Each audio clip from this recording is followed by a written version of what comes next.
절대로, 정말 절대로 종신보험을 연금으로 활용하셔서는 결론부터 말씀드리면 단 한 번도 고객에게 판매해 본 적이 없습니다. 그렇기 때문에 결국에는 지금 상품 판매가 전체적으로 중단이 될 수밖에 없었어요.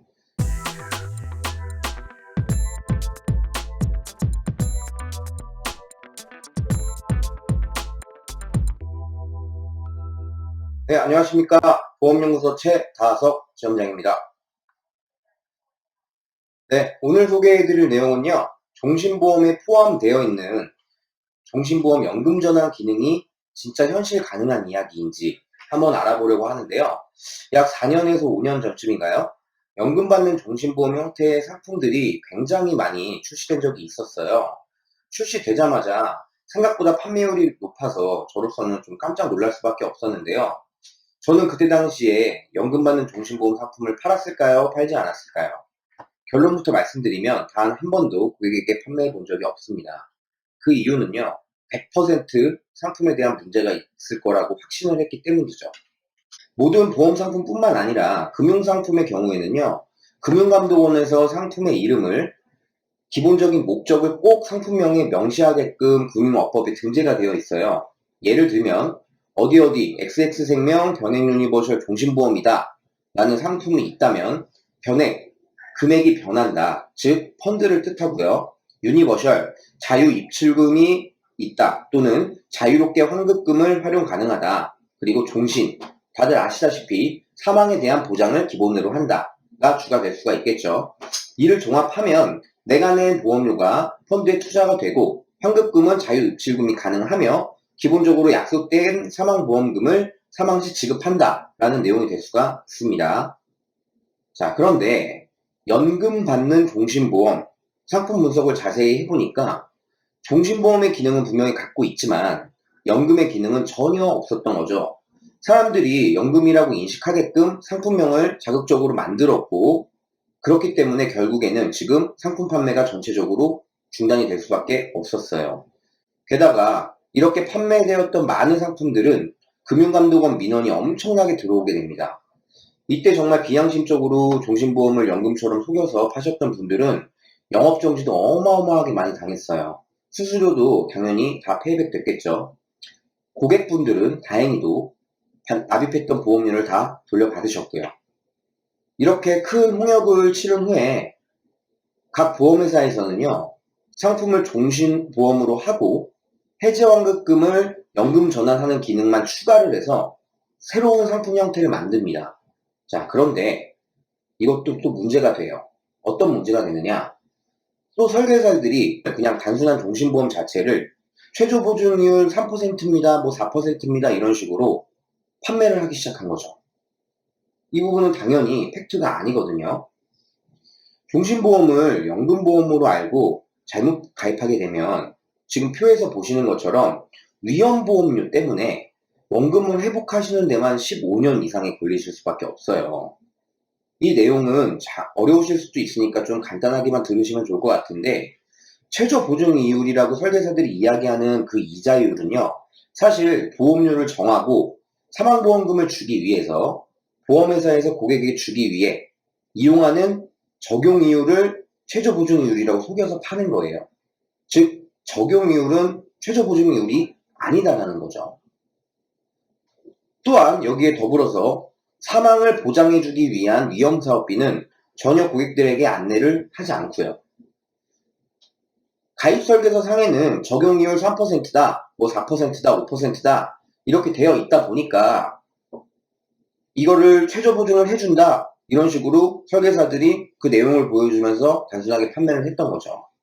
제가 리모델링 상담 때문에 만난 고객님들 중에 이렇게 속아서 가입하신 분들이 정말 많아요. 정말 내고 계셨던 보험료 다 받아들였습니다. 제가 지금까지. 특히 제가 가장 기억에 남는 일화 중에 하나가 뭐냐면요. 딱 가입설계서 상에 아예 최저 보증 3% 이렇게 적어놓고 밑줄까지 쳐서 고객한테 줬던 설계사가 있어요. 정말 황당하죠. 그래서 그거를 제가 증거로 수집을 해서 금융감독원에 민원을 신청을 했고요. 그래서 4년 넘게 보험료를 내셨던 고객님이셨는데 100% 다 지금까지 내셨던 보험료를 전액 환급 받으셨습니다. 그 설계사분은 어떻게 됐을까요? 영업정지 당하셔서 지금은 활동을 하고 계시지 못한 상황이시고요. 그렇다면 종신보험은 그럼 절대 연금으로 이용하면 안 된다? 네, 맞습니다. 그렇지만 여기에서 지금 제가 설명드릴 몇 가지 조건만 그 대신 무조건 지켜주신다라고 한다면 웬만한 일반 연금보험 상품보다 더 높은 연금액을 받아가실 수는 있어요. 그 대신 제가 지금부터 말씀드릴 이 조건들을 꼭 이행을 해주셔야 됩니다. 자, 첫 번째는 뭐냐면요. 추가 납입하는 돈까지도 적용 이유를 반영해주는 상품을 찾아라입니다. 제가 전 영상에 추가 납입을 왜 해야 하는지, 추가 납입에 대한 중요성, 이런 부분들에 대해서 설명을 드렸으니까 한번 참고를 해보시고요. 연금보험 같은 경우에는 공시이율이라고 해서 한국은행 기준금리에 따라서 매달 변동되는 변동이율을 기본으로 하고 있어요.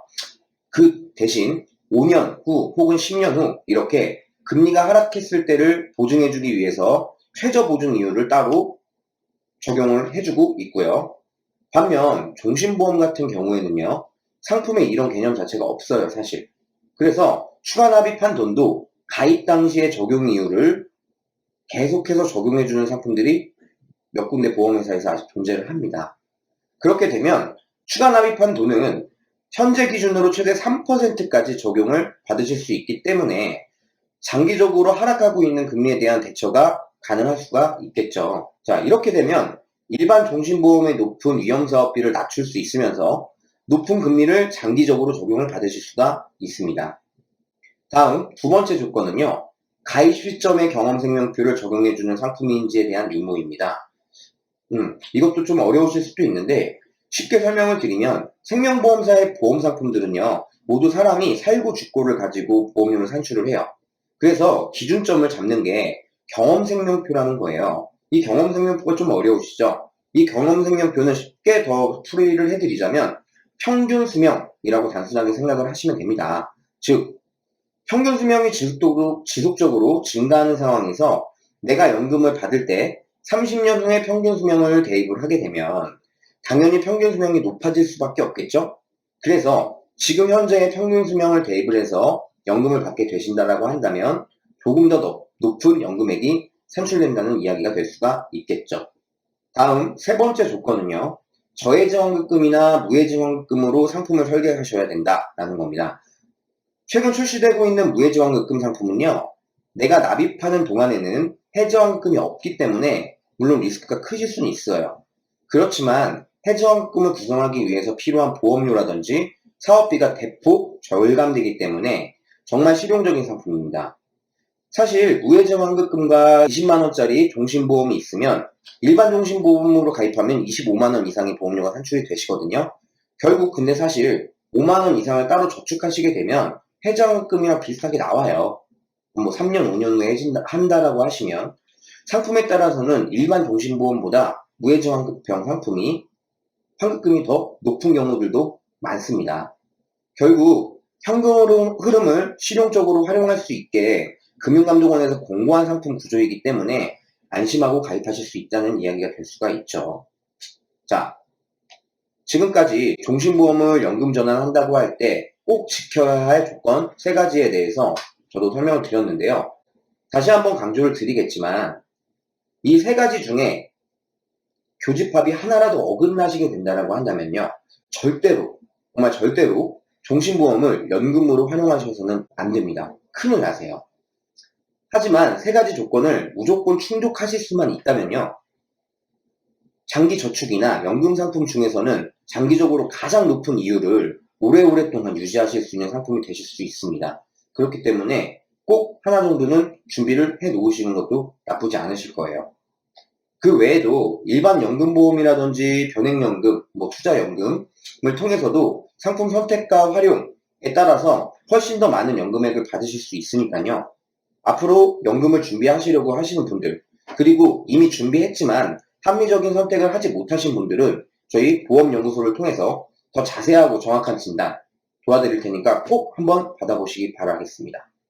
자, 지금까지 최다석 지원장이었습니다. 유튜브 검색창에서 보험연구소를 검색하시고 구독과 알람 설정을 해두시면 유익한 보험 정보를 매번 받아보실 수 있습니다. 좋아요와 댓글은 보험연구소 컨텐츠 발전에 큰 힘이 됩니다.